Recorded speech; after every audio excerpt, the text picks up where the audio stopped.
Good morning all of you. आप सभी का हार्दिक स्वागत है। सभी अर्ली एमडीआरटीज और सभी दर्शकों का स्वागत है दोस्तों। दोस्तों, ये जो आज का जो हमने प्रोग्राम रखा है, जो इंटरव्यू लेंगे हम लोग, ये सब अर्ली एमडीआरटीज, इनके इनसे हम लोग कुछ बातें करेंगे। ये 3 महीने के अंदर हमारे इन दोस्तों ने किस तरह से एमडीआरटी अचीव किया, क्योंकि कई लोगों का पूरा साल भी काम करने के बावजूद एमडीआरटी होता नहीं है, लेकिन फिर भी इन्होंने 3 ही महीने में अपना एमडीआरटी क्वालिफाई किया। तो ये इसके पीछे का पर्पस क्या है?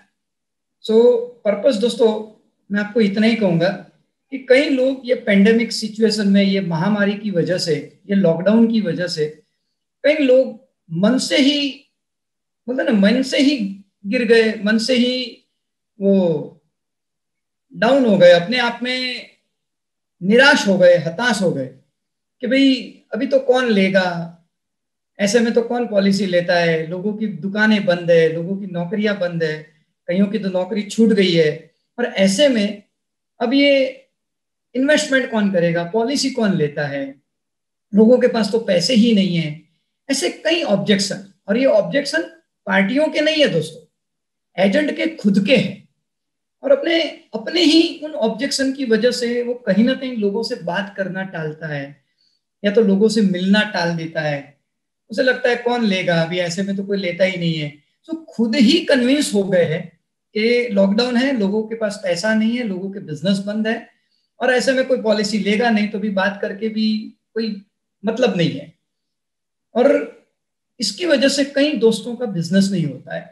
कई लोग सपना रखते हैं, हर साल नया साल जब आता है जनवरी महीना, सब लोग सोचते हैं कि ये साल मैं पक्का एमडीआरटी करूंगा। जिसने दिसंबर महीने में एमडीआरटी किया तो वो सोचता है मैं इस बार अर्ली एमडीआरटी करूंगा, फास्ट ट्रैक एमडीआरटी बन जाऊंगा। लेकिन फिर कहीं ना कहीं ये सब बातें वापस दिमाग में घर कर जाती है, और उसकी वजह से वो निराश हो जाते हैं, हताश हो जाते हैं, और एक्शन छोड़ देते हैं। कहते हैं ना कि कर्म करोगे तो उसका फल मिलेगा। और मैं तो हमेशा ये चीज कई बार कई कोर्सेज में बोलता भी हूँ कि किए बगैर मिलता नहीं, और किया हुआ व्यर्थ जाता नहीं। लेकिन कहीं ना कहीं हम लोग काम ही नहीं करेंगे, ये सोच सोच के, और मन से निराश, मन से ही बैठ गए हम लोग। दोस्तों, ये जो प्रोग्राम आज का हमने रखा है, ये 3 महीने में अभी जो सिचुएशन पूरे इंडिया में सभी के लिए तो सेम था, सभी इंश्योरेंस एजेंट के लिए सेम था, सभी के प्लान भी वही थे, लोग भी वही थे, शहर भी वही था, गांव भी वही था। लेकिन उसमें हमारी ये दोस्तों ने एमडीआरटी अचीव किया 3 महीने में। और हम अभी सोचते ही रह गए कि पॉलिसी कौन लेगा और किससे बात करें। इनकी बातें सुन के हो सकता है पूरे इंडिया के कई दोस्तों के मन में जो उलझन है, जो कंफ्यूजन है कि भाई कौन लेगा पॉलिसी, तो ये कंफ्यूजन आपका इनको सुन के दूर हो जाएगा कि यार इनका अगर बिजनेस हो सकता है। ये लोग भी छोटे छोटे गांव में, कोई बिहार के छोटे गांव से बिलोंग करता है, तो कोई आसाम के छोटे से गांव से बिलोंग करते हैं, तो ऐसे कोई कोलकाता, अपना बिहार, अपना बंगाल के छोटे से गांव से बिलोंग करते हैं। ऐसे डिफरेंट डिफरेंट प्लेसेस के लोग, वो भी छोटे छोटे टाउन में, कोई शहर से एजेंट है, इनका अगर बिजनेस हो सकता है तो क्यों ना मेरा हो, सभी का हो सकता है। जिन्होंने ऐसा क्या किया, और ये हमारे दोस्त ये हमसे शेयरिंग करेंगे कि वो कैसे काम किया ये 3 महीना। उनको भी ऑब्जेक्शन आए होंगे, उनको उन्होंने कैसे सेटल किया, कैसे हैंडल किया, वो ये सारी बातें दिल से बताएंगे। और इनको हमने एक ही रिक्वेस्ट की है कि आपका जो भी सीक्रेट हो सेलिंग का, एमडीआरटी का, आप दिल से बताइए। हमारे सभी दोस्तों को, इंडिया के सारे इंश्योरेंस एजेंट का फायदा होना चाहिए। उस तरह से हमने ये बातें करने वाले हैं दोस्तों। दोस्तों, सबसे पहले आज हम लोग जो इंटरव्यू लेने वाले हैं वो हमारे ईस्टर्न जोन से, आसाम से बिलोंग करते हैं दोस्तों। वो भी गुवाहाटी से भी समझ लीजिए 250 किलोमीटर दूर। आप सभी ने काजीरंगा का नाम सुना होगा। जी हाँ, मैं हेमंत अग्रवाल जी के लिए ही कह रहा हूँ। काजीरंगा गुवाहाटी से 250-300 किलोमीटर दूर, उसके पास एक छोटा सा गांव है बोकाघाट। अब वो बोकाघाट से हमारे हेमंत कुमार जी बिलोंग करते हैं। दोस्तों, हमारे साथ हेमंत कुमार अग्रवाला जी जुड़ चुके हैं। अभी मैं इनके बारे में एक छोटा सा इंट्रोडक्शन देना चाहूंगा दोस्तों। हेमंत अग्रवाल जी 2001 से एजेंट है, 2001 से एजेंट है, और काजीरंगा के पास आसाम के अंदर एक छोटे से गांव से बिलोंग करते हैं, बोखाघाट जिसका नाम है। वहां चाय के बागान है। हम लोग भी जब तवांग घूमने गए थे तो वहां हम लोग उनके घर गए थे, और वहां पर वो कई चाय के बागान की उन्होंने हमने विजिट की थी। तब लगा कि इतने छोटे से गांव में ये रेगुलर बेस पे एमडीआरटी कैसे करते हैं। तो ये सब देखकर लगा कि नहीं, अगर इतने छोटे गांव में भी अगर ये लोग काम कर सकते हैं, रेगुलर एमडीआरटी एवरी ईयर कर सकते हैं, तो क्यों ना कर सकते हैं, हर एजेंट क्यों ना करे। दोस्तों 15 साल से हेमंत जी एमडीआरटी कर रहे हैं, लास्ट 15 ईयर से एमडीआरटी कर रहे हैं। लास्ट 2 ईयर से he is the Galaxy club agent, और ये साल का इनका fast track MDRT, early MDRT हुआ। नो डाउट इनकी वाइफ की एजेंसी, इनके पास 2 एजेंसी है, इनकी मिसेस की एजेंसी में इस बार इन्होंने फास्ट ट्रैक एमडीआरटी किया है। सो मैं हेमंत जी से पूछना चाहूंगा, हेमंत जी आपके पास 10 से 12 मिनट है, आप अपना इंट्रोडक्शन दीजिए, साथ साथ में आपका वर्किंग स्टाइल।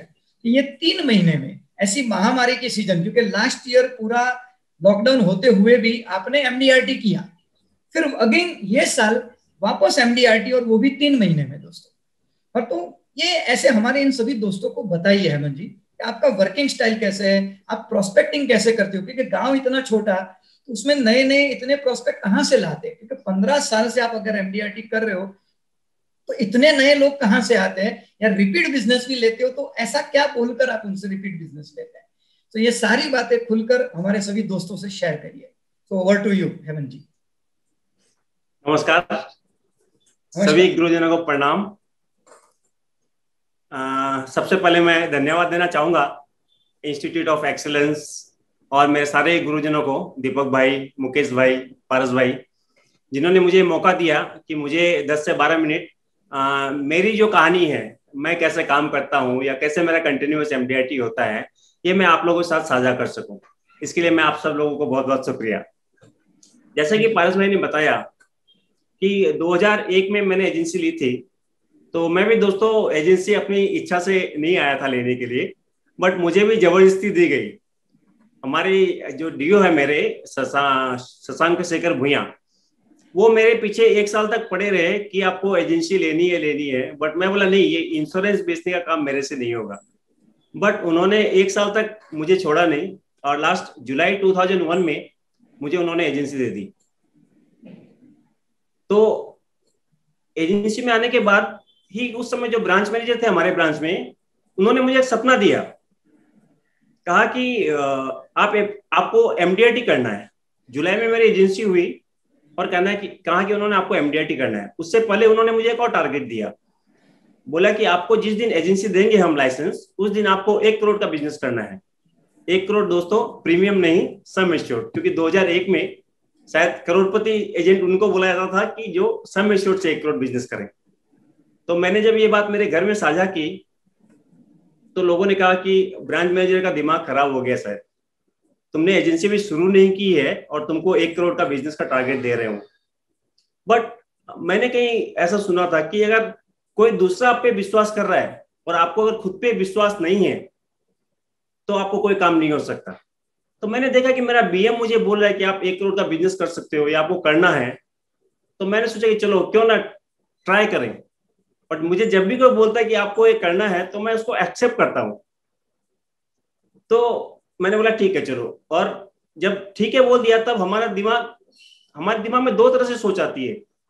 एक ये कि अगर हम एक्सेप्ट करते हैं कि मुझे करना है, तब हम रास्ता ढूंढते हैं उसका, और दूसरी ओर जब हम ये सोचते हैं कि मैं कैसे करूंगा या मेरे से होगा कि नहीं, तब हम सरेंडर करते हैं सिचुएशन में। तो जैसा कि हमने ट्रेनिंग में सीखा है कि आपके पास हर स्थिति में 2 सिचुएशन होती है, या तो आप भाग लो या आप भाग लो। तो मैं पार्टिसिपेट करने के मूड में हमेशा रहता हूं कि चलो देखा जाएगा, हार गए तो क्या, वो ये नहीं सोचता हूं, सोचता चलो जीत गया तो क्या होगा, जीतने के बाद की खुशी क्या होगी। तो वैसे ही मैंने शुरू किया। मेरे पास 1 हफ्ते 10 दिन का समय था एजेंसी लाइसेंस आने के समय में, क्योंकि हमारी ब्रांच का आईआईडीए लाइसेंस, मैं फर्स्ट एजेंट हूँ, मेरा फर्स्ट कोड आया था आईआईडीए लाइसेंस में। तो 1 हफ्ते 10 दिन के समय में मैंने 82 पॉलिसीज उस समय कलेक्ट की और 1 करोड़ 12 लाख का बिजनेस किया था। तब उन्होंने कहा था कि चलो तुमने फर्स्ट माइलस्टोन अचीव किया, और ये बहुत बड़ा माइलस्टोन है हमारी ब्रांच के लिए, पहला ऐसा एग्जाम्पल है, तो तुमको इस बार एमडीआरटी करना है। तो मैंने कहा चलो देखते हैं क्या होता है। तो उस साल तो एमडीआरटी मेरा नहीं हुआ था, बट उन्होंने मुझे छोड़ा नहीं, बोला कि नहीं तुमको करना ही है। तो उसके नेक्स्ट 2002 में मेरा एमडीआरटी बिजनेस दोस्तों हो गया था। ग्रेट। और थैंक यू। उसके बाद जब जैसा कि पारस भाई ने बताया कि छोटा सा गांव है, और सही में छोटा सा गांव है जहां कोई बिजनेस भी बहुत ज्यादा नहीं है। 2 किलोमीटर की रेडियस में हमारा गांव है। बिजनेस क्लास जो इनकम लोगों की है आज के डेट में भी 10 लाख के ऊपर इनकम ग्रुप वाले बहुत कम यहाँ पे दिखाई देंगे। तो 2002 में एमडीआरटी करने के बाद किसी ने मुझे कहा नहीं, और मेरे ब्रांच मैनेजर जो थे उस समय में वो तो ट्रांसफर हो गए थे। और उसके बाद 3-4 में कुछ स्थितियां ऐसी थी, हेल्थ का भी कुछ इश्यू था, मेरे कुछ हेल्थ की भी प्रॉब्लम आई थी, और किसी ने मुझे बोला नहीं कि आपको फिर एमडीआरटी करना है। सोचा कि एक बार हो गया मतलब बहुत है। उसके अलावा काफी चैलेंजेस आते गए शुरू के फर्स्ट 5 सालों में। एक हेल्थ का मेरा इश्यू आ गया था, दूसरी इश्यू आती थी रिबेट को लेके। कोई भी रिबेट की एक बीमारी लगी हुई थी, कोई भी बड़ा बिजनेस होता थोड़ा सा भी तो रिबेट मांगते थे लोग। तो उस समय बेचैनी हो जाती थी कि भाई क्या करें। और मैं सोचता था कि ये इंश्योरेंस हम बेच रहे हैं तो सिर्फ मेरा एजेंट का ही फायदा है या क्लाइंट को भी कुछ फायदा है, या क्लाइंट को ऐसा क्यों लगता है कि सिर्फ एजेंट अपने कमीशन के लिए पॉलिसी बेच रहा है। तो इस चीज की सर्च में मुझे सीखने का भी, पढ़ने का शौक था, सीखने का शौक था। तो मुझे इंस्टीट्यूट ऑफ इंडिया एक्सेलेंस की एक बुक मिली, इंश्योरेंस वर्ल्ड। उसके द्वारा मैंने बहुत सारी सीडी मंगवाई। मैंने बहुत सारी CDs online by post courier से मंगवाई इंस्टीट्यूट से। उनकी बहुत सारी रिकमेंडेड बुक्स थी अपने इंस्टीट्यूट की, वो सारी मैंने कोरियर से मंगवाई। और उसके बाद मैं 2005 में बेसिक कोर्स में जुड़ा हूँ। और सही में ये मेरा लाइफ का टर्निंग पॉइंट था। 2005 के पहले जो मेरा बिजनेस, 4 साल जो मैंने बिजनेस किया, और आईआईएम में बेसिक कोर्स करने के बाद जो मैं बिजनेस करता हूँ उसमें काफी फर्क आया मेरा। और 2005 के बाद कंटिन्यूअस मैं एजुकेशन में हूँ। आईआईएम के जितने भी कोर्सेज हैं सारे मैंने लगातार किए हैं। बेसिक कोर्स मैंने किया, एडवांस किया, कई कुछ कोर्स रिपीट भी कर रहा हूँ मैं। बेसिक जब भी मौका मिलता है रिपीट करता हूँ। कॉर्पोरेट कोर्स दीपक भाई ने जो लीड किया था आज भी याद है, उसकी जो बातें हैं वो हमेशा याद रखता हूँ, और उसमें से कुछ ना कुछ इंप्लीमेंट करने की कोशिश करता हूँ। एडवांस के बाद कॉर्पोरेट, कॉर्पोरेट के बाद हमने कॉम्बो प्लान हमने काफी बार किया है, जिसका रिजल्ट मुझे मिला है। इस बार भी जो मेरा फर्स्ट ट्रैक एमडीआरटी हुआ है लास्ट 2 ईयर्स में, इस लॉकडाउन के पीरियड में मेरा 3 एमडीआरटी का बिजनेस हुआ है एक्चुअली। और जो आप बोल रहे हैं कि इतनी पेंडेमिक सिचुएशन है, और ये बात सच है कि पूरी दुनिया पे एक ऐसा संकट आया हुआ है। बट एक चीज और इसमें पॉजिटिव साइड भी है कि काफी लोग जो सिर्फ भाग रहे थे पहले, उनको अभी थोड़ा सा रुकने का टाइम मिला है कि हम रुक के सोचे कि हम जा किधर रहे हैं। लोगों को अपने फैमिली के साथ रहने का मौका मिल रहा है, लोगों को अपने बच्चों के साथ रहने का मौका मिल रहा है, उनके बारे में सोचने का मौका मिल रहा है। पहले बोलते थे कि हमें, हमारे पास टाइम नहीं है, बट आज अभी भी सेकेंड जो लहर है अभी कोरोना की, इसमें हमारे यहाँ 6 बजे के बाद दुकानें बंद होती है, बिजनेस हाउसेस बंद होते हैं 6 बजे से शाम को, और 8 से मॉर्निंग 5 तक कर्फ्यू लगा रहता है। तो हमारे लिए बेस्ट अपॉर्चुनिटी है कि उस समय में हम क्लाइंट से फोन में हो या ऑनलाइन हो। आज ये जूम मिला है हमें, तो ये कोरोना के पहले हमने कभी जूम का नाम नहीं सुना था, बट आज जूम मीटिंग में पूरी दुनिया में आप कहीं से, कहीं भी, किसी से भी कितनी आसानी से आप बात कर सकते हैं। आज हम लोग भी आज रूबरू हो रहे हैं आपस में, तो कितनी आसानी से हम आज पूरी दुनिया के साथ जुड़ने का मौका मिला है। ये अगर कोरोना शायद नहीं आता तो ये प्लेटफॉर्म हमें शायद आज की डेट में हमारे पास नहीं होता। तो ये एक बहुत ही सुनहरा मौका मिला है, और काफी कुछ नया चीज हमको सीखने मिला है। और पार्टी लोगों को भी, अभी क्लाइंट्स को ये डर हो गया है कि भाई अगर मेरे कुछ हो गया तो मेरी फैमिली का क्या होगा। और ये बातें सोचने का उनको पास अभी भरपूर समय मिल रहा है उनको, और वो अपने बारे में चिंता कर रहे हैं। जो लोग पहले समय नहीं दे रहे थे इंश्योरेंस के लिए, अब सोच रहे हैं कि नहीं ठीक है। पहले जैसे लोग गाड़ी के लिए इतनी चिंता करते थे इंश्योरेंस की, अब लोगों को समझ में आ रहा है। अच्छा, कोई भी एजेंट जा जाके उनको परेशान या बार बार बोल नहीं रहा है तो उनको ऐसा भी लग रहा है कि भाई अभी मुझे खुद की चिंता मुझे खुद करनी है, या कोई बोल रहा है तो उसको सुन रहे हो लोग।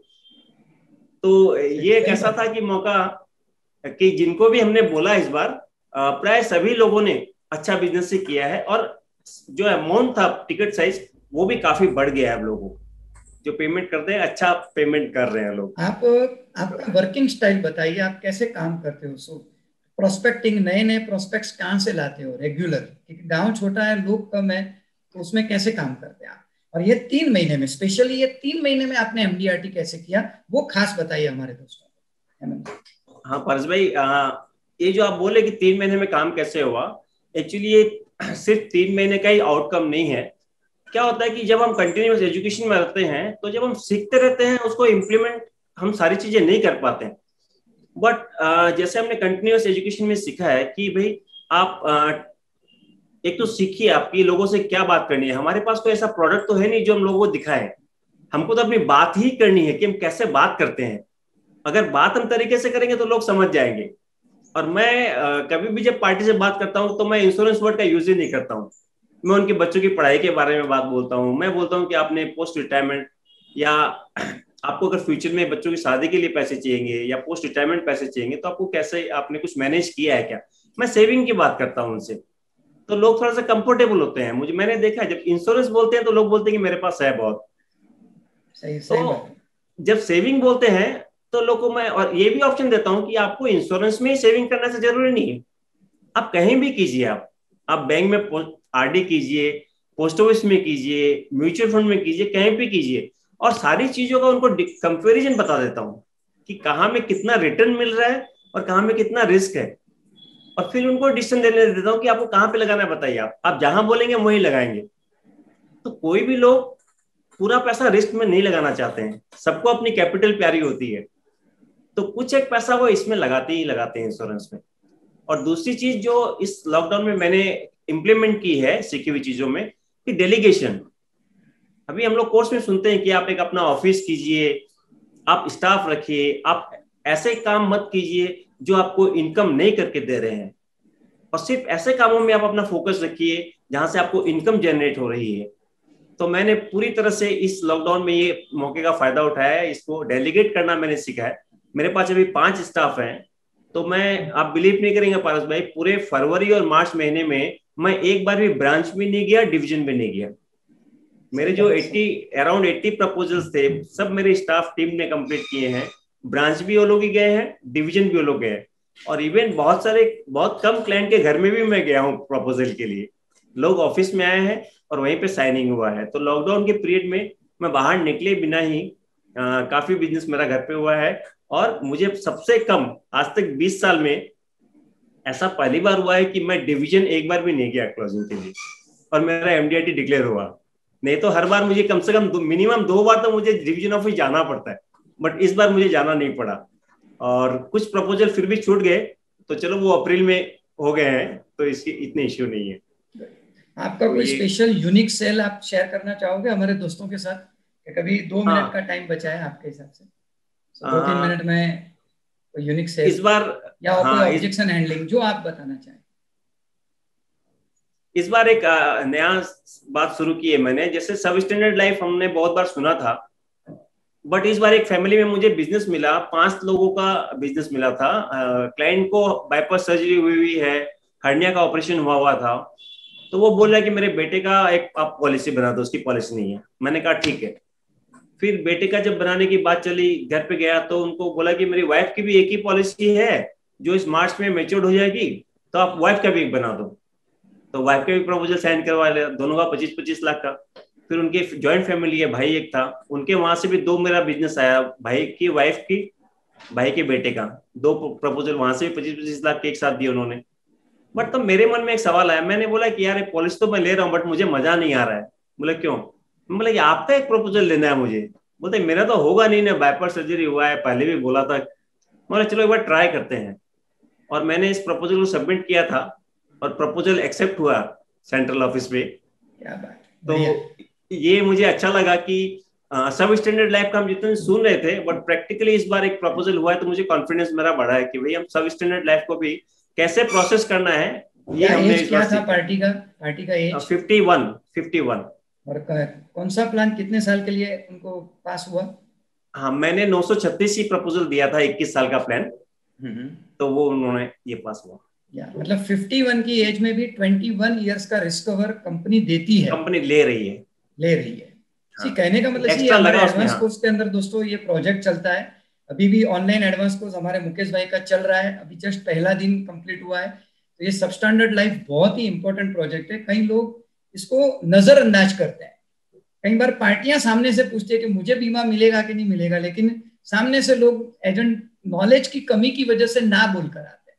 लेकिन एडवांस कोर्स में ये सबस्टैंडर्ड लाइफ के बारे में बहुत ही अच्छी तरह से बताया जाता है, और आज देखिए उसकी वजह से कितना अच्छा बिजनेस मिलता है। हमारे ऑल ओवर इंडिया के कई एडवांस कोर्स के पार्टिसिपेंटों ने इस तरह से बड़ी बड़ी पॉलिसी 1-1 करोड़ 2-2 करोड़ की पॉलिसियां सबस्टैंडर्ड को बेची है। आपने कितने का पॉलिसी? 25 लाख का बेचा। ये मैंने 25 लाख का ही प्रपोजल दिया था फैमिली में सबको, उनको भी 25 लाख का ही दिया था। कितना एक्स्ट्रा क्या लगा? क्लास 6 एक्स्ट्रा लगा उसमें। क्लास 6 लगा क्योंकि एज ज्यादा थी। यही एज समझो छोटी होती 42-45 होती तो शायद और कम क्लास भी लग सकता, कम लग जाता। एक चीज और मुझे लगा इस बार अच्छा लगा, जो लॉकडाउन में हमने काफी सारे सेशंस आईओए के भी अटेंड किए, तो एक कंसेप्ट मैंने वहां से उठाया जिसपे मेरा बहुत काम हुआ इस बार, जिसमें बताया गया था कि चलो जीवन लाभ का ही पॉलिसी थी वो, बट प्रेजेंटेशन उसका बहुत डिफरेंट लगा और मुझे बहुत अच्छा लगा। मैंने काफी क्लाइंट के साथ वो शेयर किया, और मुझे जिसको भी मैंने शेयर किया ना, उन्होंने सबको पसंद आया वो क्लाइंट्स। तो मैं आईओए को धन्यवाद देना चाहता हूँ कि ये क्रेडिट जो मेरा बिजनेस जो हुआ है इस फाइनेंशियल ईयर में और मार्च में जो एमडीआरटी हुआ है, इन प्लान्स का भी बहुत सारा या इन प्रेजेंटेशन का भी बहुत बड़ा रोल है। मतलब तो उसमें बताया गया था कि आप 50,000 रुपया अगर आप दे रहे हो, क्योंकि हमारे यहाँ छोटी जगह है तो हम छोटा प्रीमियम ही ज्यादा कोट करते हैं, मतलब 5,000 या 10,000 महीने का, वही एक एवरेज टिकट साइज है मेरा। तो 50,000 रुपया अगर आप पेमेंट कर रहे हो तो हमारी कंपनी भी 50,000 रुपया आपको पेमेंट करेगी, और इस तरह से आपको 16 साल आपको पेमेंट करना है, तो 16 साल में आप 8 लाख पेमेंट करोगे और 8 लाख हमारी कंपनी पेमेंट करेगी। तो किसी को भी जो 1 साल के या 2 साल के बच्चे हैं, उनको मैं प्रेजेंटेशन जब देता था तो मैं बोलता कि 16 साल तक आपको पेमेंट करना है 50,000 रुपए करके, तो 8 लाख आपके जमा हुए, 8 लाख कंपनी ने दिया। 16 साल का जब वो बच्चा जब 10th या 12th की एग्जाम दे देगा, उसके बाद आपको पेमेंट नहीं करना है, आप हमारी कंपनी 1 लाख रुपए पूरे आपके लिए देगी, जमा करेगी। तो 9 साल तक हमारी कंपनी 1 लाख रुपए जमा करेगी आपके लिए। तो पहले के 16 लाख जमा हुए, 8 लाख आपने दी, 8 लाख कंपनी ने, फिर के 9 लाख रुपए कंपनी ने दिया आपके लिए, तो 25 लाख। और आप 25 साल तक कंपनी के साथ रहे, उसके लिए आपको लॉयल्टी एडिशन भी कुछ मिलेगा, कुछ एक्स्ट्रा बोनस देगी आपको, तो वो करीबन 2 लाख रुपए, तो टोटल 27 लाख रुपए आपके पास मिलेंगे इसमें। तो ये कंसेप्ट पे भी पॉलिसी काफी सैलरी में। बहुत बढ़िया, थैंक यू हेमंत जी। दोस्तों जैसे हेमंत जी ने लास्ट में बोला, इस तरह के हमारे कॉम्बिनेशन ऑफ प्लान के कोर्स होते हैं। प्रोडक्ट मास्टर अभी ये मंथ के एंड में ही 29 और 30 को प्रोडक्ट मास्टर का कोर्स है, हमारे मुकेश भाई और हिरेन भाई लेने वाले हैं। तो इस तरह के कई डिफरेंट कोर्सेज, मतलब दिस इज इंस्टीट्यूट, ये इंस्टीट्यूट है, डिफरेंट टाइप के कोर्सेज, डिफरेंट लीडर्स, सब अलग अलग चीजें आपको इसके अंदर मिलती है दोस्तों। सो थैंक यू हेमंत जी, आपका बहुत बहुत धन्यवाद। थैंक यू पारस भाई, और थैंक यू इंस्टीट्यूट का, थैंक यू दीपक भाई को कि उन्होंने इतना बड़ा बीड़ा उठाया कि आज हम लाखों लोग उससे बेनिफिटेड हो रहे हैं, और एक छोटी छोटी आइडिया से हम लाखों रुपए कमा रहे हैं। इसलिए थैंक यू आप सभी गुरुजनों। और खास स्पेशल थैंक यू हेमंत जी, मैं आपसे ये भी कहना चाहूंगा कि आपके कंट्रीब्यूशन की वजह से आज इंस्टीट्यूट आसाम में पहुंच पाए, क्योंकि आपने गुवाहाटी में इंस्टीट्यूट का पहला कोर्स 2008 में लगाया, और आज आसाम के कई हजारों एजेंटों की लाइफ आपके कंट्रीब्यूशन की वजह से वो बन रही है दोस्तों। Thank you. मुझे एक चीज और, जब आपने आसाम की शुरू की बात, एक चीज और मैं बताऊंगा कि जब मैं गुवाहाटी में शुरुआत जब मैंने की थी, मैं इंस्टीट्यूट के लिए काम कर रहा था, पर जाने अनजाने पता नहीं मुझे में ऐसा पावर डेवलप हुआ है, ऐसा कॉन्फिडेंस डेवलप हुआ कि मैं आज किसी से भी कोई भी बात कर सकता हूँ।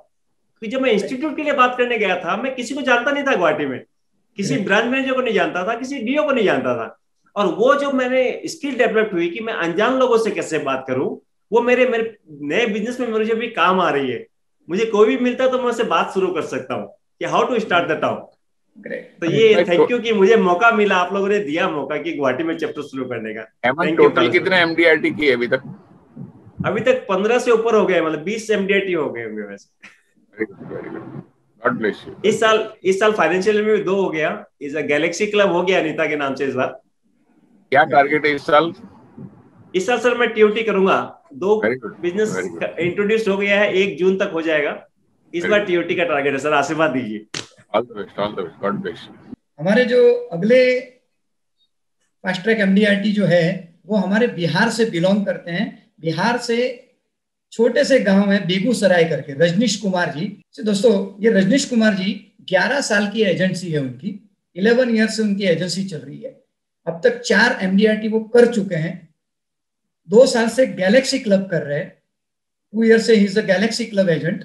और ये साल का अर्ली एमडीआरटी उन्होंने मार्च में अचीव किया। मार्च में भी एकदम लास्ट में भी नहीं, मार्च की 16 तारीख को ही अचीव इस एमडीआरटी। नमस्कार सर।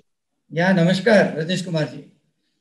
दोस्तों हमारे रजनीश कुमार जी बेगूसराय से बिलोंग करते हैं। बेगूसराय पटना से काफी दूर है बिहार के अंदर, और वो डिवीजन भी है बेगूसराय डिवीजन, और वहां से वो बिलोंग करते हैं। पिछले 4 साल से एमडीआरटी कर रहे हैं।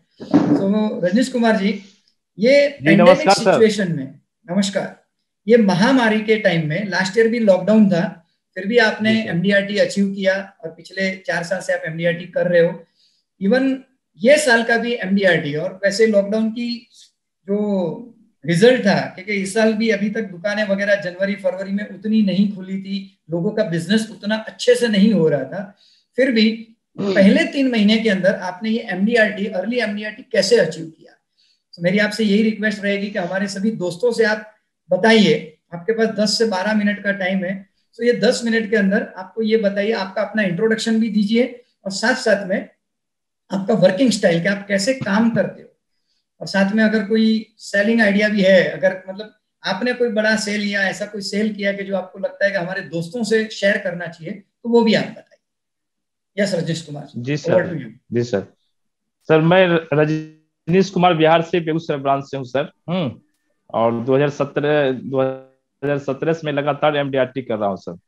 और 2017 में फर्स्ट बार पारस सर का बेसिक कोर्स मैंने पटना में किया था। और बहुत मशक्कत से मुझे पटना जाना पड़ा, पूरे बिहार बंद था, फिर भी हम गए। तो वहां से रिटर्निंग आने के बाद मुझे बहुत बड़ा सपना जो है साकार हुआ। और सर जब हम वहां से आए तो मेरा सारे आंख का जो पट्टी बंधा हुआ था वो खुल गया, और दिखने लगा प्रोस्पेक्टिंग कहाँ है। और बीमा करने के लिए किसी के मोहताज पहले हुआ करते थे, किसी को खुशामद करते थे, अब रोड पर चलते फिरते बीमा कर देते हैं।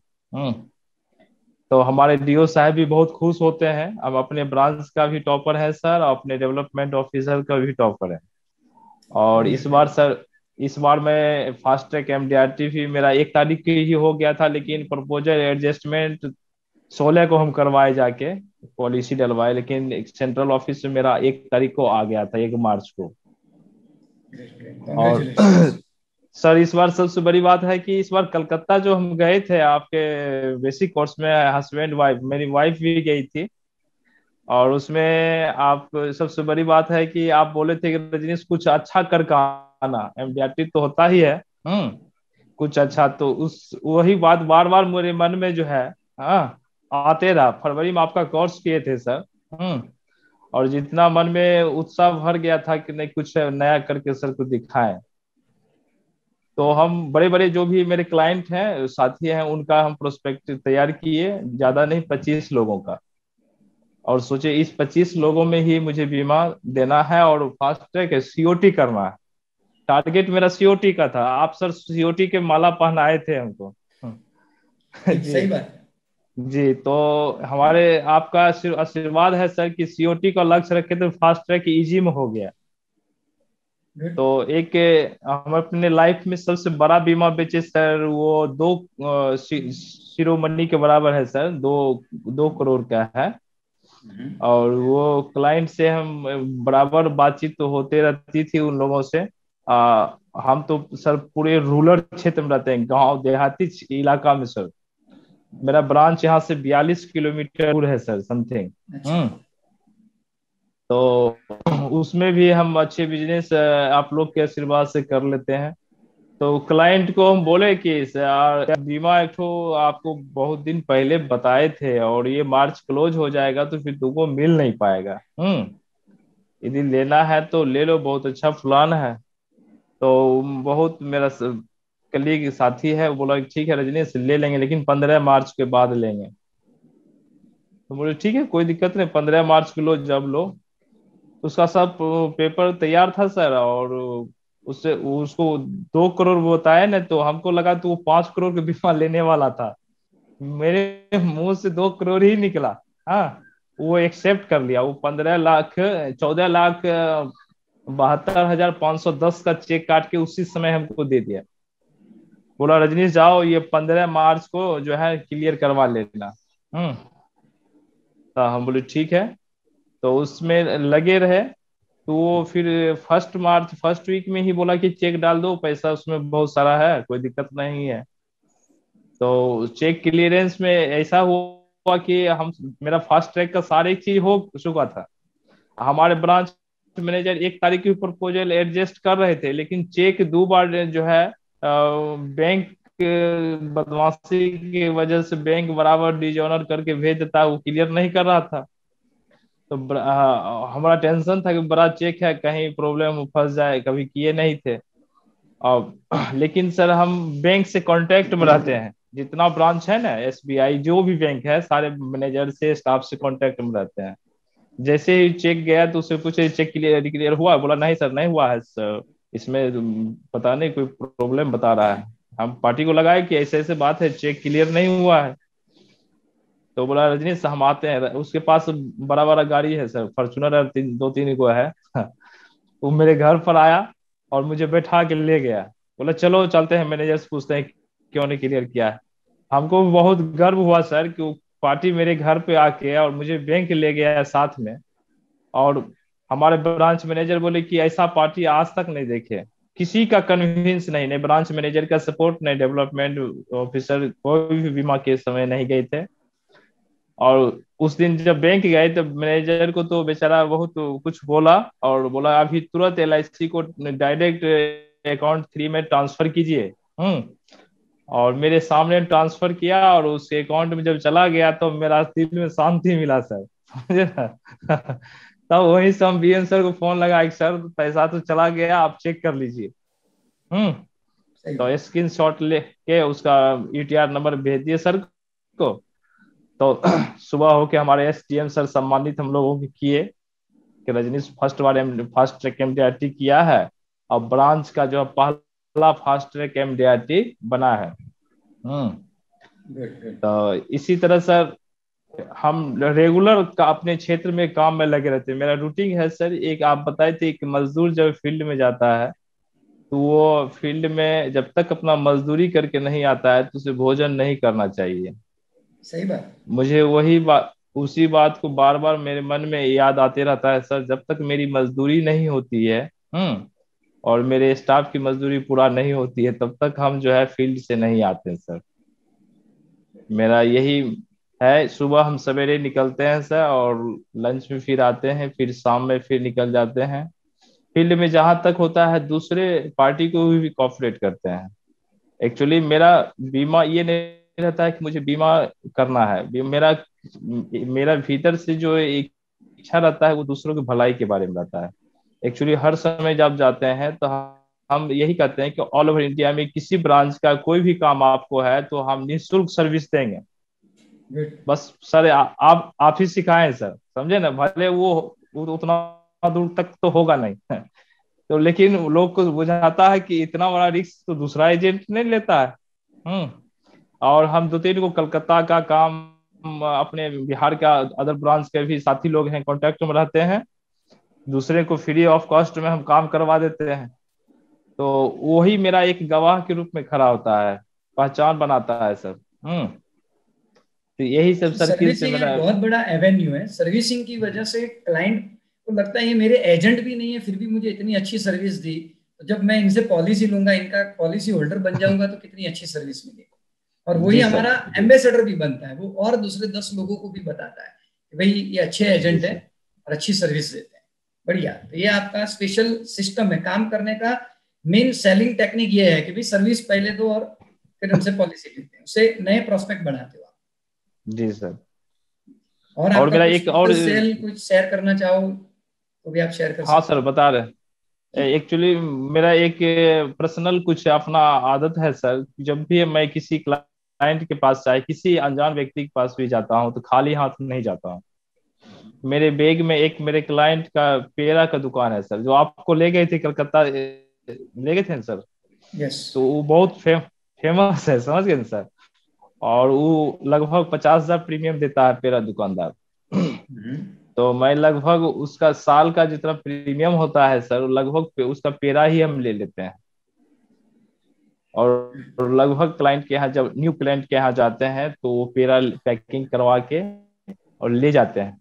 और जिसके यहाँ एक बार पेड़ा खिला देते हैं सर, तो वो कम से कम 2-3 लोगों को बीमा तो करा ही देता है। इसका रिजल्ट हम देखे, एक पार्टी के यहाँ चेक लेने में प्रॉब्लम हो रहा था। 2-3 बिजनेसमैन थे, 2-3 लोग वहाँ खड़ा थे, और हमको बोले कि LIC रजनीश जी, सो आप तो जब भी आते हैं तो चेक देते थे समय से, अभी पैसा की क्राइसिस है, अभी थोड़ा सा रुक चाहिए, नेक्स्ट मंथ देंगे। बोले ठीक है, कोई दिक्कत नहीं, लेकिन बीमा समय से भरना चाहिए, अंतिम समय की प्रतीक्षा नहीं कीजिए राजीव जी। उसके बाद हम बोले ठीक है, हम आ गए, तो कुछ आप लोग मुंह मीठा कर लीजिए, अब हम निकलते हैं। तो उनको एक पेड़ा खिलाए समझे ना सर। और पेड़ा खाने में, पेड़ा में इतना पावर था, पेड़ा खिलाने के बस वहां से हम गाड़ी निकले लेके, और मुश्किल से 5 मिनट आगे बढ़े कि वहां से फिर फोन आया, रजनीश जी सर आइए ना, चकवा ले लीजिए। हाँ तब बढ़िया वो बढ़िया। अपने वो अपने बोलने लगा कि रजनीश जी साहब गजब जादूगर हैं, आप पेड़ा खिलाने के बाद तुरंत मेरे मन को जो है आप मोह लिए। हम बोले नहीं, ऐसा कोई बात नहीं है, मेरा काम है सर हर एक लोगों को मुंह को मीठा करना, आपका मुंह मीठा रहेगा तो मेरा भी मुंह मीठा होगा। सही सही। बेचारा जो है 56,000 का चेक काट के दिया। हाँ, तो बहुत खुशी हुई। और वहां पर जितना भी उसका स्टाफ लोग है, वो भी बोला सर, बहुत सारे LIC के अभिकर्ता देखते हैं क्षेत्र में, लेकिन रजनीश बाबू ऐसा तो कोई मेंटेन नहीं करता है। आप दीजिए नहीं दीजिए, फिर भी हर समय खुश ही रहते हैं ये। तो आप तो बताए थे सर कि हर समय पार्टी के पास खुश, एकदम रिलैक्स मूड में जाना है, फ्रेश मूड में जाना है, लेकिन हमारी खुशी उसको असर करे। हाँ, सही बात है। जब हम अपने दुखी होके जाएंगे, तो अगला को क्या हम खुश कर सकते हैं। तो मेरे लाइफ में हर समय प्रयास करते हैं कि हमको अंदर से जो भी परेशानी हो, लेकिन अगला को दिखना नहीं चाहिए। सही बात है। सही। तो यही सब है सर, जिस कारण से हम बीमा बेचते हैं, और हम हर एक महीना हर एक तरह का बीमा ले चलते हैं। जैसे कि अभी सर अप्रैल मंथ आ गया, तो अप्रैल मंथ में भी हम कुछ ऐसे बीमा लोगों के पास शेयर करते हैं, जैसे कि वोमेन्स डे था सर, उसमें बेच लेते हैं। कुछ डॉक्टर डे आता है, उसमें मतलब कुछ न्यू एड आप कहें, उसी प्लान को न्यू अथी करके सर उसको हम बेचते हैं। और ग्रेट ज्यादातर ग्रेट जीवन लाभ रजनीश हम जी। बेचते। जी सर। बहुत अच्छा लगा रजनीश जी, आपने खुलकर काफी बातें बताई, आपकी सेलिंग आइडिया, सेलिंग टेक्निक्स। क्योंकि कई लोग सोचते रहते कि आइडिया मिलेगा, लेकिन एक्चुअली ये रियल आइडिया है। हमेशा खुश रहो। और ये जी IOI के कई छोटी छोटी बातें जो डिफरेंट डिफरेंट टाइप के कोर्सेज में आती है, वो कौन सी बात कब कौन सी पार्टी के पास आपको काम आ जाएगी वो पता नहीं है। और इसका सबसे बड़ा कारण ये है कि IOI के जितने भी ट्रेनर्स हैं, हम सारे जो लीडर्स हैं, वी ऑल आर इंश्योरेंस है। तो इंश्योरेंस की जो जी प्रैक्टिकल बातें हैं वो हम आपको बताते हैं, तो वही प्रैक्टिकल बातें आपको भी प्रैक्टिकली काम आती है। सो थैंक यू रजनीश जी, आपने बहुत अच्छी बातें बताई, आपका बहुत बहुत धन्यवाद। और ये साल का आपका टारगेट क्या है रजनीश जी? सर, COT का है, COT के लगभग मेरा कमीशन पूरा करीब में है सर। तो आपका 13 लाख COT ये साल फॉलोअर्स जरूर हो होगा। चुका है। विश यू ऑल द जी सर, जी बेस्ट। सर, थैंक यू जी रजनीश जी। सर। सो दोस्तों, आज हमारे साथ अभी अगले हमारे अर्ली MDRT परफॉर्मर जो है वो हमारे हीरा गुप्ता जी है, और वो अलवर राजस्थान से बिलोंग कर रहे हैं और काफी सालों से IOI से जुड़े हुए हैं। सो हीरा जी से मैं निवेदन करूंगा कि आप ये बताएं कि ये 3 महीने के अंदर में आपने MDRT किस तरह से फास्ट ट्रैक MDRT आपने किस तरीके से आपने कंप्लीट किया, वो भी इस पेंडेमिक सिचुएशन के अंदर में। जी सर, एक्चुअली में काम करता ही नहीं और काम हो जाता है। एक्चुअली क्या मैं अक्सर मैंने टॉप परफॉर्मर एजेंटों को जब मैंने पूछा है या सुना है, और ये जेन्युइन है, ये हकीकत है, लेकिन लोगों को नहीं समझ में आएगा। जो पहली बार जो इसने आज तक एमडीआरटी किया नहीं है, जो नए नए एजेंट है, उनको ये चीज समझ में नहीं आएगी, ये चीज पल्ले नहीं पड़ेगी। लेकिन हीरा जी आपको बताएंगे। जी सर, मैं एक्चुअल में रिलेशन पे काम करता हूँ। ओके, मैं लायंस क्लब से जुड़ा हुआ हूँ। राइट। और आज की तारीख में सेक्रेटरी हूँ लायंस क्लब का। राइट। और मैं ब्रांच जाता ही नहीं, ब्रांच स्टाफ भी जाता है। ब्रांच वाले फोन करके बुलाते हैं, भैया कहाँ रहते हो, दर्शन तो दे जाओ, उनमें से हैं। राइट। हीरा जी कितने साल हो गए आपकी एजेंसी को? एजेंसी को सर 15 साल हो गए, पर काम तो मैं 2010-11 से ही कर रहा। पहले तो 12 पॉलिसी वाले थे हम जी। उसके बाद आप मिले, आपका पहली बार आपका बेसिक किया था मैंने फर्स्ट टाइम में, आप मेरे मेंटर गुरु हो जी। के बाद पारस सर से भी जयपुर में लिए है एक दो बार जी। के बाद दिल्ली तो रेगुलर हूँ, सीसी मेंबर दिल्ली से हूँ। राइट। और तिवारी जी हमारे जी अपने ग्रुप में है, एमएम ग्रुप में। तो देखिए, आप 15 साल से एजेंट थे, लेकिन जब से आप आईयूई से जुड़े तब से आपने एक्चुअल काम करना आपने शुरू किया। राइट। तो मुझे ये बताइए, 3 महीने के अंदर में कुछ न करके एमडीआरटी कैसे हुआ? नो डाउट आपने बताया रिलेशनशिप, बट फिर भी किस तरह से, कौन सी एक्टिविटी की, रिलेशनशिप की कौन सी एक्टिविटी की, ताकि इतना प्रीमियम जो है 3 महीने के अंदर में निकल के आए? जी सर, मेरी एक्चुअली बड़ी प्रीमियम दिखती है जी। और मैं क्या करता हूँ, जितने भी मेंबर हैं हमारे जी, उनके सबके बर्थडे, उनके खुद के, उनकी वाइफ के बर्थडे, उनकी मैरिज एनिवर्सरी, वो सब मेरे पास ही रहती है मेरे कंप्यूटर में। जी। और सबको उनको विश करना, उनको बुके भेजना और उनको फोन से भी बातें करना, उससे एक फैमिली रिलेशन बना के रखता हूँ। राइट। इससे एक तो ये फायदा है कि कभी जेब में कड़की नहीं आई आज तक, आयु से जुड़ने के बाद कड़की देखी नहीं। सही बात है। एक्चुअली क्या है, एडवांस कोर्स में 32-33 प्रोजेक्ट हम लोग कवर करते हैं, उसमें का एक प्रोजेक्ट है दैट इज रिलेशनशिप बिल्डिंग। जी सर। और यही एक्चुअली एक दूसरे से जुड़े रखने के लिए एक बहुत अहमियत वाला ये टॉपिक है, जो करीब करीब 2-2.5 घंटा हम जो भी लीडर लेते हैं एडवांस कोर्स, तो ये 2-2.5 घंटा ये टॉपिक चलता है। और जिससे पता चलता है कि यस, रिलेशनशिप रखने के लिए और भी बहुत सारी चीजें हैं, हम क्या कर सकते हैं, बहुत सारी चीजें उसके अंदर में हम लोग सिखाते हैं। अब उसमें से देखो, हमारे जैसे हीरा गुप्ता जी ने एक पॉइंट पकड़ लिया कि जितने भी पॉलिसी होल्डर हैं उनके डेट ऑफ बर्थ के दिन पे, एनिवर्सरी के दिन के ऊपर में उनको फोन किया जाए, उनको विश किया जाए। दैट उससे रिलेशनशिप एक बॉन्डिंग बनती है, अच्छी बॉन्डिंग बनती है।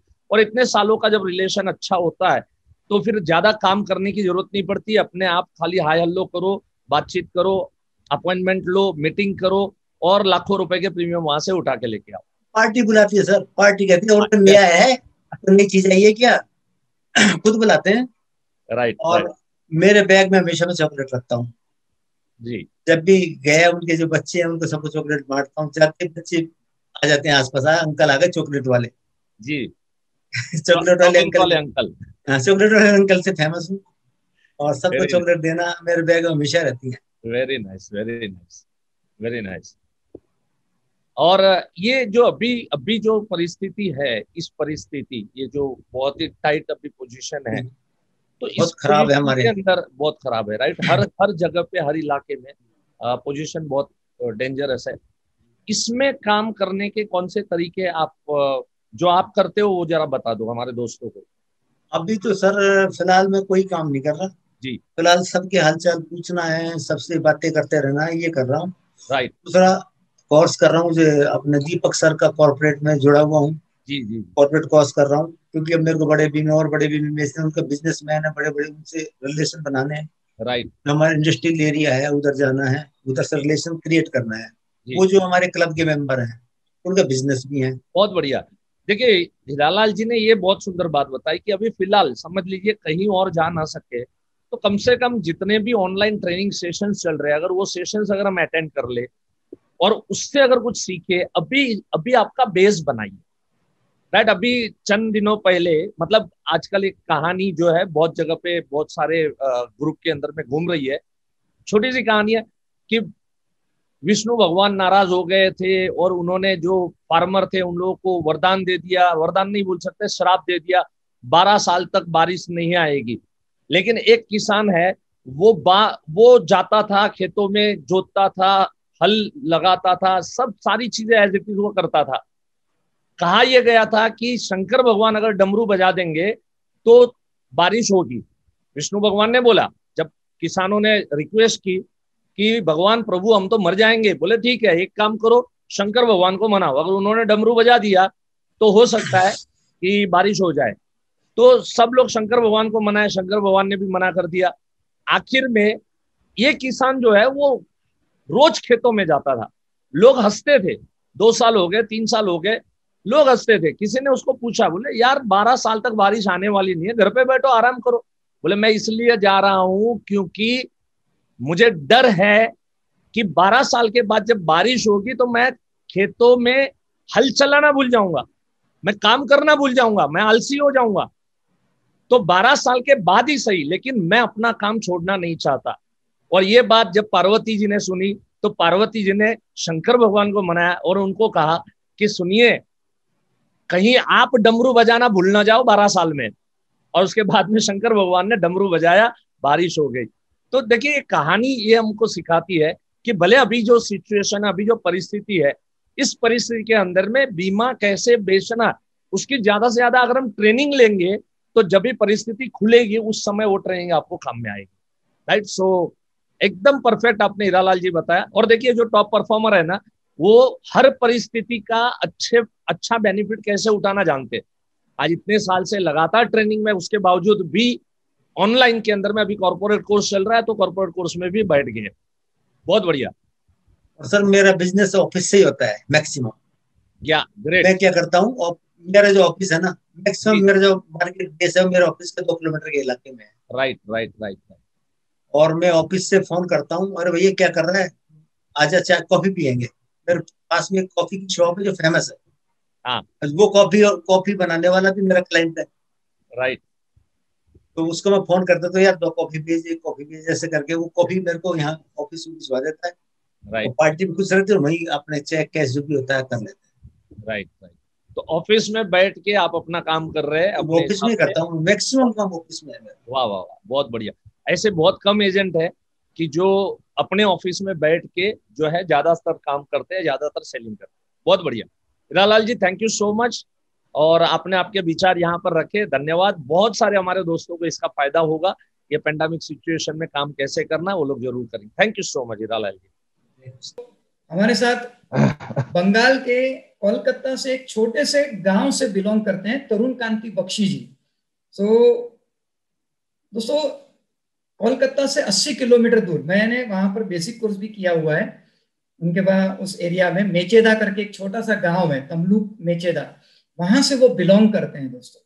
और इतने छोटे से गांव के अंदर, जिसको मैं टाउन भी नहीं कहूंगा, छोटा सा गांव कहूंगा, और उस गांव के अंदर हमारे तरुण दा बरसों से एमडीआरटी करते, बरसों से, मैं बोल रहा हूँ 2006 से कम पिछले 16 साल से, इनकी एजेंसी 22 साल की है और पिछले 16 साल से लगातार एमडीआरटी करते जा रहे हैं।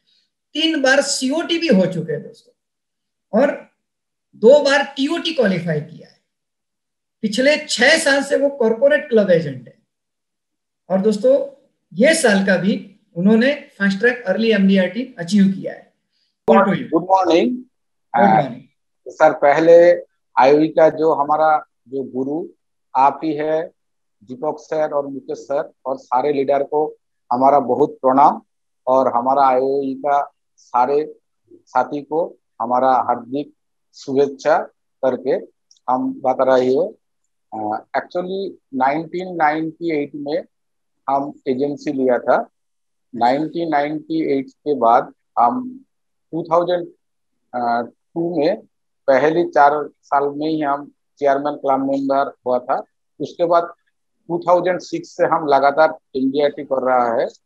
और एक्चुअली पहले हमारा जो एजेंसी है, हमारा दादा का नाम पर एजेंसी था। हम पढ़ने के टाइम में हम दादा को हेल्प करते हैं। उसी टाइम पे हमारा जो डीओ ऑल ओवर इंडिया का नंबर डीओ था, लेट अमिताभ देवनाथ। उन्होंने हमारा पीछे पड़ा था एजेंसी लेने के लिए। पहले तो हम इनकार करता था, लेकिन 1998 में हम इंग्लिश ऑनर्स कंप्लीट करने के बाद हम एजेंसी लिया था, और 2006 से हम लगातार एमडीआरटी कर रहा हूँ। लेकिन वो जो एमडीआरटी हम करते थे, वो उस टाइम पर हम कमीशन छोड़ देते थे। लेकिन 2014 से हम जब आईओई के साथ जुड़ा, उस टाइम में पहले भारत सर का हम बेसिक कोर्स करने के बाद एडवांस कोर्स किया था, और एडवांस कोर्स के जो पहले दिन में जो रिबेट कोर्स हुआ था, उस दिन मैं ओथ लिया था जो हम कभी रिबेट नहीं देंगे। और 2014 से हमारा रियल जर्नी विदाउट रिबेट से हम 2014 से पहले डबल एमडीआरटी किया था। उसके बाद हम लास्ट 3 इयर्स सीओटी कर रहा है। उसके बाद लास्ट 2 इयर्स में टीओटी कर रहा है, और 2015 से लगातार हम कॉर्पोरेट क्लब मेंबर में हूँ। हमारा जो खड़गपुर डिवीजन है, उस डिवीजन में पहले गैलेक्सी भी हम है, पहले सीओटी भी हम है, पहले कॉर्पोरेट भी हम ही है, और टीओटी भी हम है उस डिवीजन के। Great great congrats. सभी सर आईओई के जुड़ने के बाद हम जो सारे पहले जो बेसिक कोर्स करने के बाद हमारा जो बिजनेस में जो इम्प्रूव हुआ था, हम एक ही काम किया था, हम जो उधर में जो सीखता है हम मार्केट में इम्प्लीमेंट करता है। और बेसिक कोर्स करने के बाद हम एडवांस कोर्स करने के बाद हम कॉर्पोरेट कोर्स, और 2014 से आईओई का कोई कोर्स नहीं है हम उसमें छोड़ा नहीं। और आईओई से हाँ। अच्छा तरुण, मेरा खास स्पेशल क्वेश्चन आपको ये है कि ये 3 महीने में आपने अर्ली एमडीआरटी कैसे किया? क्योंकि लास्ट ईयर आपने सीओटी ऑलरेडी किया था, लास्ट ईयर 3 महीने में, जबकि घर में आपके परिवार में थोड़ा हेल्थ इश्यू भी चल रहा है, सब कुछ होते हुए भी आपने 3 महीने में एमडीआरटी कैसे अचीव किया? उसमें क्या वर्किंग स्टाइल किया, कैसे नए प्रोस्पेक्ट या पुराने प्रोस्पेक्ट को आपने क्या बात की? एक्चुअली हमारा जो वर्किंग स्टाइल है, एक्चुअली इसका जो आउटकम है, दिसंबर महीने में हम जो काम किया था, दिसंबर महीने में ही मैं 56 lakh non single convention premium लेके आया था। और 31 दिसंबर में हमारा टीओटी होने के बाद हम सोचा है, जो एक्चुअली लास्ट ईयर मैंने सीएलआई शिप लिया, और सीएलआई शिप लेने के हमारा मिसेस के नाम पर हम एजेंसी लिया। और ये जो 3 महीने में हमारा टारगेट था जो फास्टैग सीओटी करने के लिए, लेकिन हमारा मिसेस के कोड में जो पॉलिसी है तो टोटली न्यू पॉलिसी है, और हम मिसेस के कोड में जो गैलेक्सी में भी एंट्री लिया। हम एक कोशिश कर रहा था जो इस साल हमारा पास जो अपॉर्चुनिटी है, जे एमडीआरटी का जो प्रीमियम भी कम है, एमडीआरटी का कमीशन भी कम है, तो हमारा पास बहुत अपॉर्चुनिटी भी है। और जो कोरोना हमारे साथ ये दिखाई दे रहा है, जब हम बाहर से निकलेंगे हमारे साथ 3 चीज चाहिए। एक तो हमारा मास्क चाहिए, सैनिटाइजर भी चाहिए, और उसके साथ हमारा फैमिली का सुरक्षा भी चाहिए। ये मैसेज हम सब लोगों को भेजा था। और आप लोगों को पास हम जो सीखा है, अगर हम किसी को पास बैठा इंश्योरेंस के लिए, कोई आदमी इंश्योरेंस लेने के लिए इनकार कर नहीं पाए। हम लोगों को इतना नॉलेज आपको पास हमारा जो कलेक्ट किया, और ये मार्केट में हम इम्प्लीमेंट किया था। और हमारा जो रूटीन था, हर रोज मिनिमम 3 से 4 कस्टमर के साथ न्यू पॉलिसी के लिए मीटिंग करना चाहिए। और वो जो हर रोज हम 4 मीटिंग करने के बाद उसका जो रिजल्ट आया था, और सारे रिजल्ट आया था है मार्च महीने में। मार्च महीने में टोटल हम पॉलिसी किए थे 45 पॉलिसी किए थे और नॉन सिंगल प्रीमियम लेके आया था 36 लाख। और इसमें एक शेयरिंग है, एक डॉक्टर के पास किया था। वो जो डॉक्टर के साथ हम सारे पॉलिसी के बाद करने के बाद उनका जो भांजा एजेंट है, और पॉलिसी के समझने के बाद प्रपोजल भी साइन हुआ था। उसके बाद वो मेरे के बोलना था है हम कितना % छोड़ेंगे। तो हम तो बताया था हम तो छोड़ेंगे, मतलब हम तो कभी परसेंटेज में तो काम नहीं किया था है, हम हमारा तो कोई छोड़ने की बात नहीं है। तो उन्होंने मेरे को बताया था हमारा जो भांजे है मेरे को 35% पहली बार से ही छोड़ते हैं। हम बोले ठीक है। हम उसको सबको समझने के बाद ये बताया था उनको अच्छा तरह से। पहले हम कॉम्प्रिहेंसिव लिस्ट बनाया था, उसको पोर्टफोलियो बना के उसको फिनेंशियल पिरामिड समझाने के बाद उसको हम एक क्वेश्चन पूछा उसको, आपको जो भांजे के पास आपका जो पॉलिसी है, इस पॉलिसी में आपको भी आपका जो भांजे आपको कितना पॉलिसी चाहिए ये डिस्कशन किया था। वो बोला नहीं है। आपको HL भी कितना है वो कभी आपको डिस्कशन किया था, तो बोला है नहीं है। तो हम उसको पास इतना सारे नॉलेज नहीं है इसीलिए वो छोड़ते थे। हम नॉलेज लेने के लिए हम बहुत खर्च करते हैं, इसलिए हम छोड़ नहीं पाइए। और अगर आपको पॉलिसी करना चाहिए तो आप रिबेट चाहिए तो आपको भांजे के पास आप लीजिए। इसके ऐसे बोल के हम उठ के आया। और 2 दिन बाद 11 PM में वो डॉक्टर साहब मेरे को फोन किया था तो आप आइए। और लास्टली वो मेरे के बताया ठीक है आपको ही पास आप मेरे पॉलिसी होना चाहिए, लेकिन कुछ तो छोड़िए। हम उसको बताए तो देखिए छोड़ने का मामला नहीं है, हमको उनको आपको जो फंडा है वही फंडा उनको दिखाया। एक पूरा कागज लेके एक डॉट देके उनको बताया अच्छा इस कागज का आप क्या देखते हैं। वो बताया वो जो डॉट, हम उसको बोला देखिए इतना सारे कागज आपको नजर में नहीं आया, कोई खुद वो डॉट आपको नजर में आया, तो वो हंस रहा है। उसके बाद वो मेरे को चेक दिया है। गुड गुड गुड, बहुत बढ़िया बहुत बढ़िया। वरुणदा, आप इतने छोटे से गांव से बिलोंग करते हो और regular COT, TOT, fast track MDRT, corporate club achieve करते हो, तो हमारे सभी एजेंट दोस्तों को, इंश्योरेंस एजेंट दोस्तों को आप क्या मैसेज देना चाहेंगे? आपका एक मैसेज सबको दीजिए। एक्चुअली ऐसी पेंडेमिक सिचुएशन में वो भी इतने छोटे गांव में कैसे काम करना चाहिए सभी को, एक मैसेज है। एक्चुअली जो लोग गांव में रहते हैं वो गांव का जिसका अर्निंग मंथली 1 लाख है वो रिच पीपल है। लेकिन जो लोग सिटी में रहते हैं जिनका इनकम मंथली 1 लाख वो मिडिल क्लास है। इसीलिए जो लोग सिटी में रहते हैं उनका एक्सपेंडिचर बहुत ज्यादा है।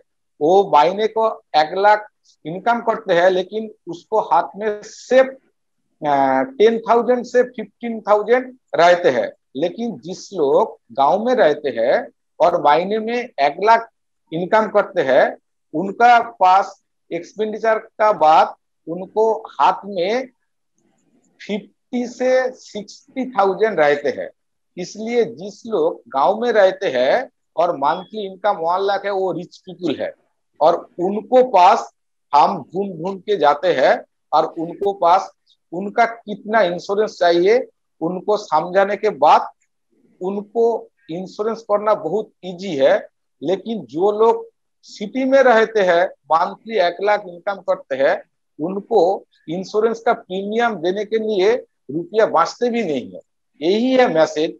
जिन हम लोगों का दोनों ही अपॉर्चुनिटी है, हम गांव को भी इंश्योरेंस करते हैं और सिटी के जाके भी इंश्योरेंस करते हैं। लेकिन जिस लोग सिटी में रहते हैं वो लोग गांव में आके इंश्योरेंस नहीं कर सकते हैं। ये है हमारा जो लोग गांव में रहते हैं उसका अपॉर्चुनिटी है। गुड गुड, थैंक यू तरुण दा, आपने बहुत अच्छी बात बताई, आई रियली अप्रिशिएट। और यही आपका सक्सेस का राज है कि गांव का एजेंट शहर में जाकर पॉलिसी बेच के आता है, लेकिन शहर के एजेंट गांव में जाकर पॉलिसी जनरली नहीं बेचते हैं। सो थैंक यू तरुण दा, थैंक यू वेरी मच।